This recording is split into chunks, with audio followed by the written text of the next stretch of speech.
This is the classic Casio F91W, but this isn't just any F91W. This is mine, and this one had a brain transplant, meaning it now has Bluetooth connectivity, a bunch of sensors, an RGB backlight, and a lot of settings that you can access using an app on your phone. So it's sort of a smartwatch now. In this video, we're gonna check it out. So let's go.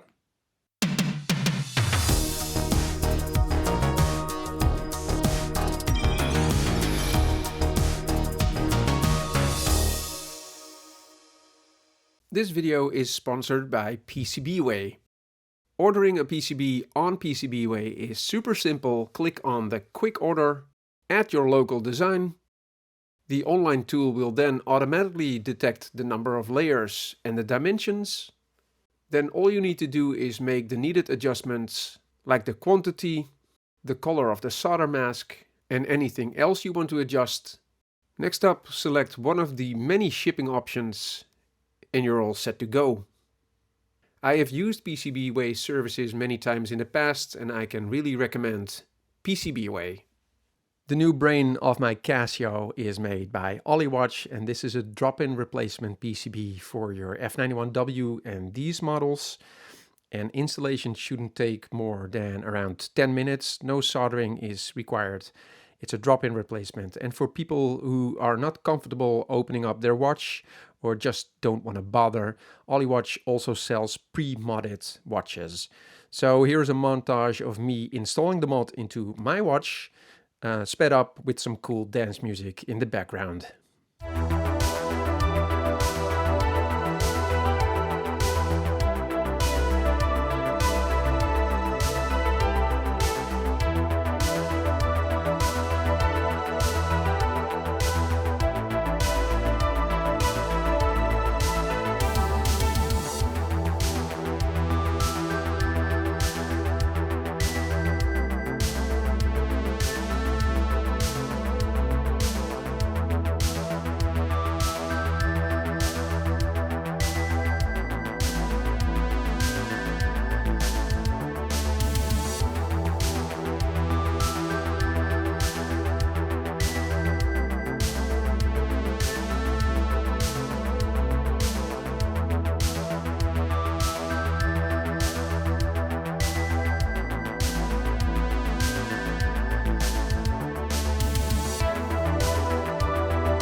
For me personally, the biggest improvement after installing this mod is that it now has Bluetooth connectivity, which means that I can set everything I want on the watch from the app. And that is because I really don't like the 3-button interface of these Casio watches. Every time I try to set an alarm, for example, I end up changing the time. But now every time I connect my watch to my phone, the time gets synced automatically, and it's just a great experience. Like I mentioned in the intro, this mod also adds some sensors, the first one being a motion sensor, which adds things like gesture-based control, like tilt to wake up and tap to do things. And it also uses it for a step counter. And in my experience, the step counter is wildly comically inaccurate, even with the accuracy mode turned on. It counts almost twice as much steps as a more reliable step counter. So it's, for me at least, useless in its current state. Also, I don't need my Casio watch to count my steps. I don't need anything to count my steps.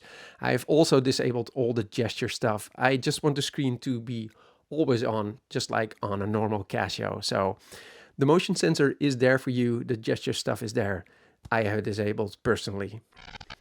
The second sensor is a temperature sensor, and if the motion sensor sounded weird, then this one is even weirder, because your watch is obviously strapped to your wrist, So the temperature sensor always gives you a reading between your body temperature and the outside temperature.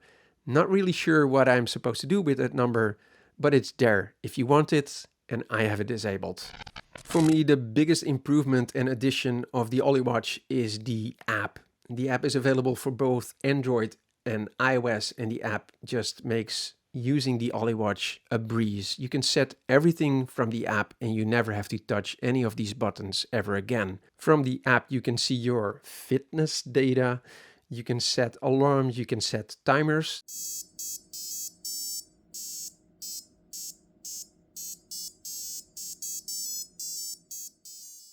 You can also enable or disable certain watch faces, and that's what they call things like the stopwatch, the timer, the weather, things like that. They even have some games included, and you can enable or disable every one of them.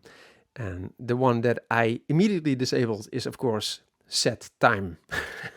And besides setting these watch faces, you can also dive into the settings and really fine-tune your Ollee Watch experience. There are a ton of settings which you can play around with, and you can really customize your Ollee Watch experience. One thing in the options that is pretty cool are the power options, and these are the options that impact battery life. So disabling Bluetooth always on and the sensors will greatly improve your battery life. Now, the battery life of a standard Casio F91W is around 10 years, I believe, and I have it now tweaked to around 1 year and 11 months, which still is pretty long for something that connects via Bluetooth to my smartphone. I should make a special mention of the manual that is built into the app, because that is just amazing. Every option is explained in great detail with animations, and it's a blast. One thing I didn't mention is that the Ollee Watch comes with a little NFC sticker, which you can optionally install into your watch, and then you can use it as an NFC tag. I tried to install it, but after installing it, it didn't work. The NFC tag is fine, but inside the watch case, it just didn't work for me. Getting an Ollee Watch will set you back around €55. You need to include shipping, which was €15 in my case.